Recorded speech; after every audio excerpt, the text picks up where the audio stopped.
Hi witches, blessed be. This is WhiteRaven over here. Today is not Monday, but I had this video that is way long due. And I appreciate for all of you guys that requested this review. Today we're going to be talking about Espiritismo, Puerto Rican mediumship and magic by the very talented and young author Hector Salva. If this is something that interests you, please stick around because it's coming up right now.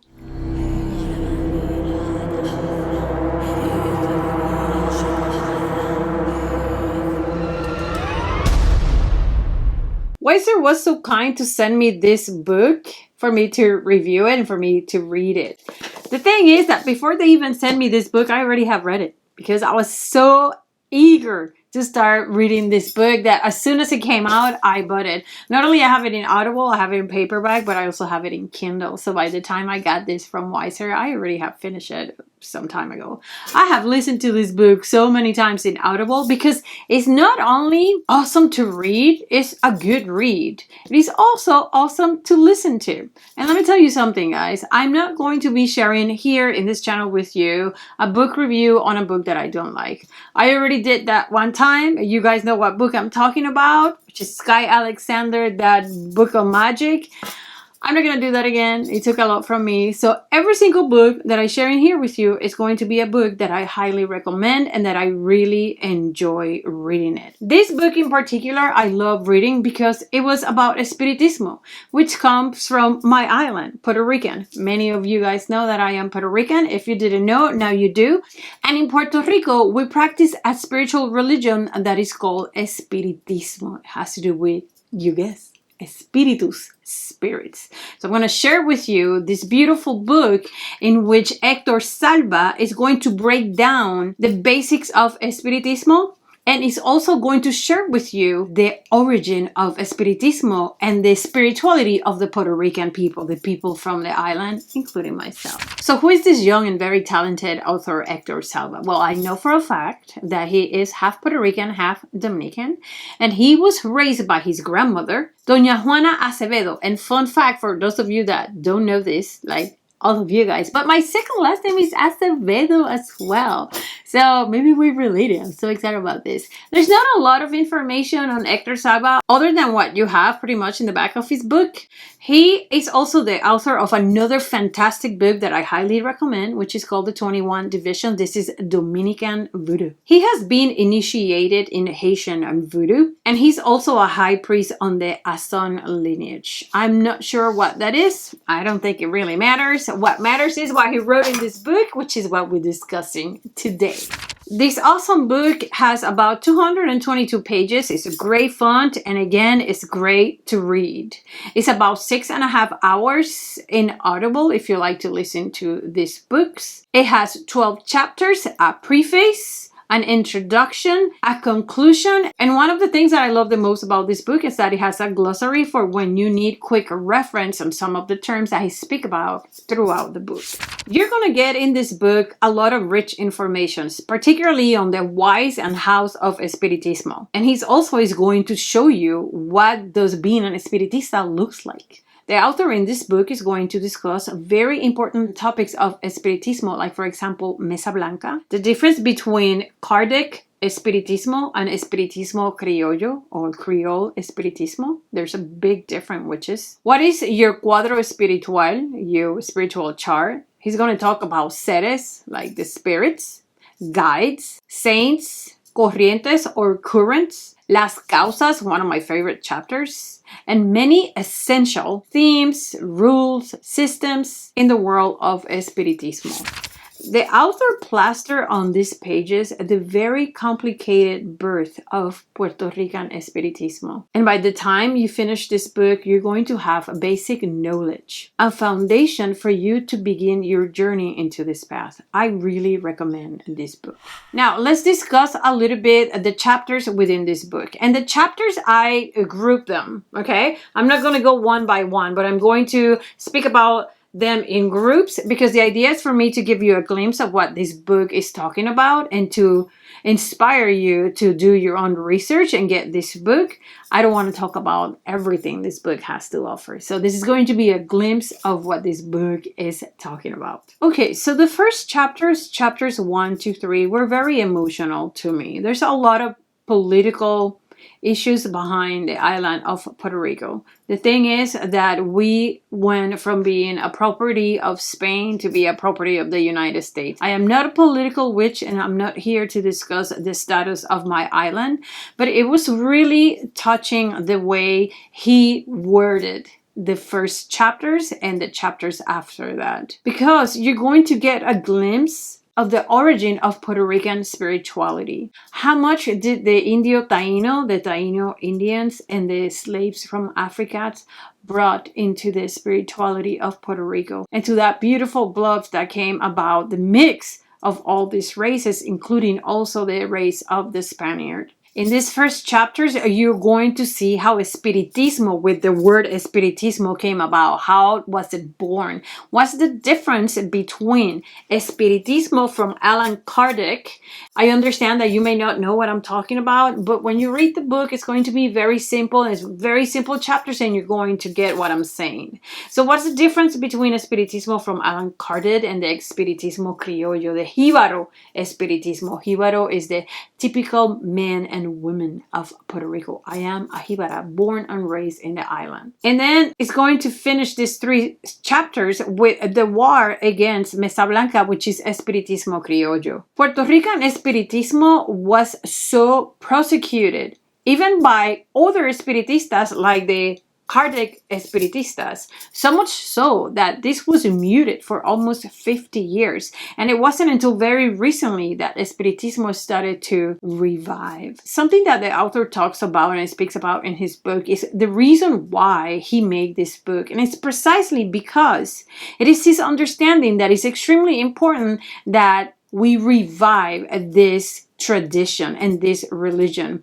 And it's very important that if we're going to learn about it, we learn about it really good. This may not be for everybody, but if you're very interested in knowing what Espiritismo is, this book is absolutely fantastic. Chapter 4 to 6, then he's going to take you and he's going to invite you to the world of spirits within Espiritismo. So he's going to give you the basics or the foundation of Espiritismo, the beliefs of Espiritismo. He's going to talk to you about God, planes of existence, reincarnation, interaction in communication with the spiritual world, the spirit realm, and the different type of spirits. In Espiritismo, the spiritual world is a reflection of the world of the living, meaning the same way there's good people in this world, there's going to be good spirits in the spiritual world. The same way there's bad people in this world, there's going to be bad spirits in the spiritual world. So he's going to explain you a little bit how do that interact, how do we interact with the spiritual world and the different types of personalities, just put it that way, of all the spirits that exist in the spiritual world. He also is going to talk to you about el cuadro espiritual, something extremely important that every espiritista knows about because we are all born with this. And it's so important. This chapter is so amazing because I have to do a parenthesis right over here. One of the most moving moments that I had in my life was the day that I got my spiritual chart done for me. Knowing that I had the spirits that I have walking with me was one of the most inspiring and empowering experiences that I have.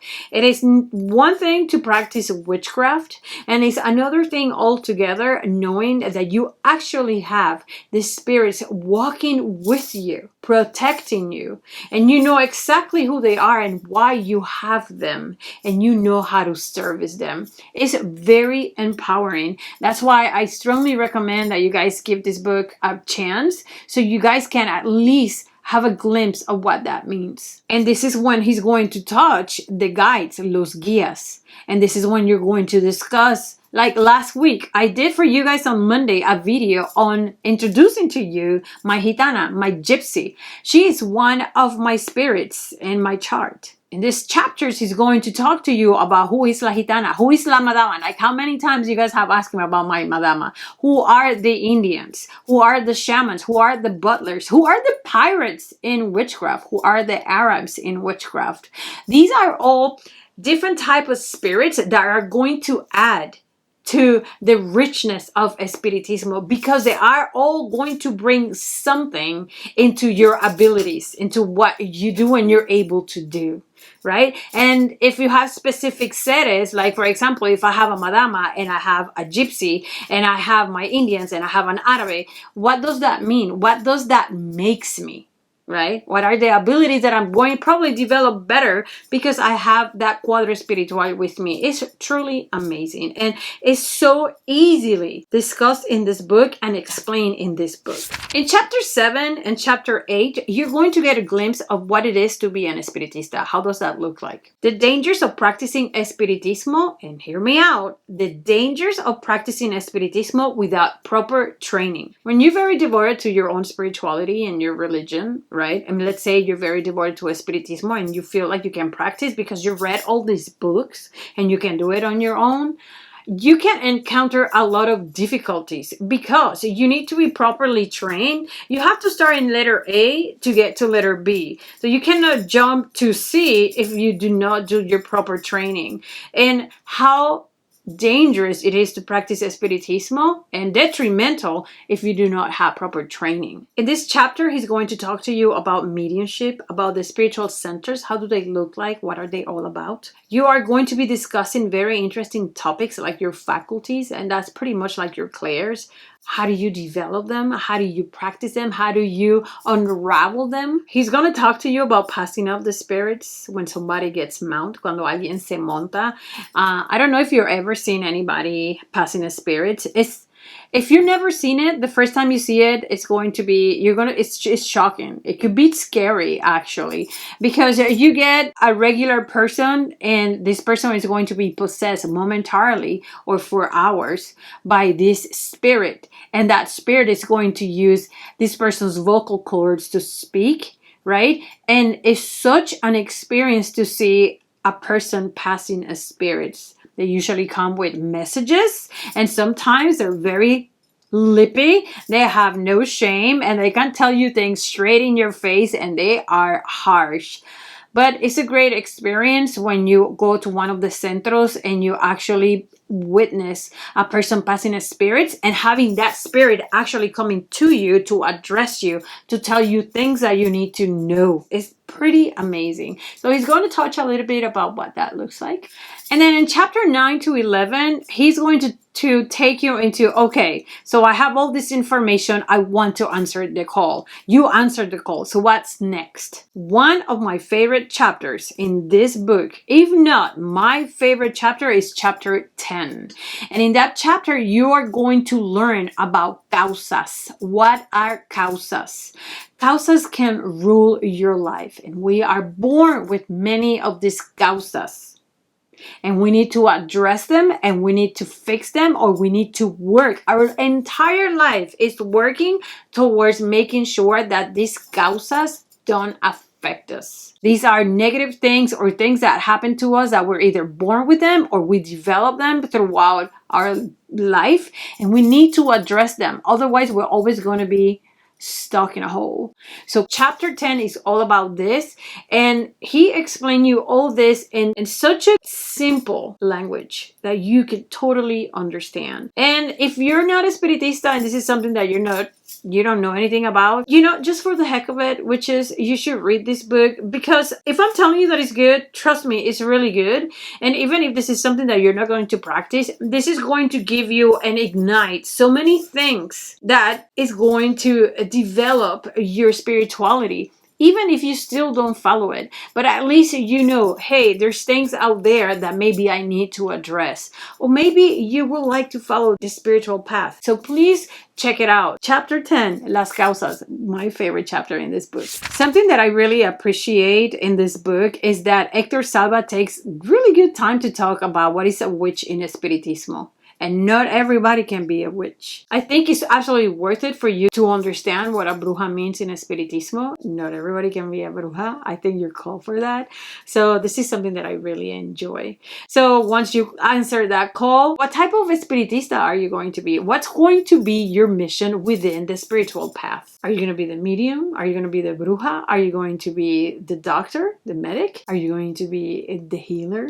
There's so many things that you can do within Espiritismo. And this is a call, this is a call. So you gotta read the book. You gotta read the book. You also are going to discuss in this last chapters, particularly in chapter 11, healing. Healing yourself, healing your soul, healing your spirit so you can evolve, so you can be unraveled.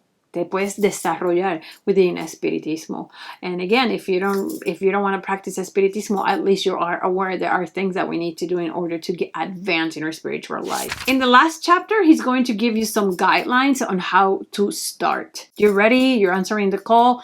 What next? What am I going to do? He's going to talk to you about the basic training and foundation, how to build altars, everything about altars. He's going to talk to you about protection, and he also is going to give you a look on how does the Espiritista toolbox look like. So he's going to tell you what are the tools that an Espiritista need and Espiritista use. This is a book that you really must read, even if you're not Espiritista, just for the simple fact that you can grab a book and you can say, you know what, I read this book and I know what Espiritismo is. So I know when WhiteRaven is talking about this, I already know what WhiteRaven is talking about. If you're an eclectic witch, this is a book that you need for you to inform yourself about what Espiritismo is. So what are the things that I love the most about this book? You know, the author has the ability in the way he writes to take me chronologically, logically, through the entire process, from the most basic, the origin of Espiritismo, into a place in which I want to look more and know more, because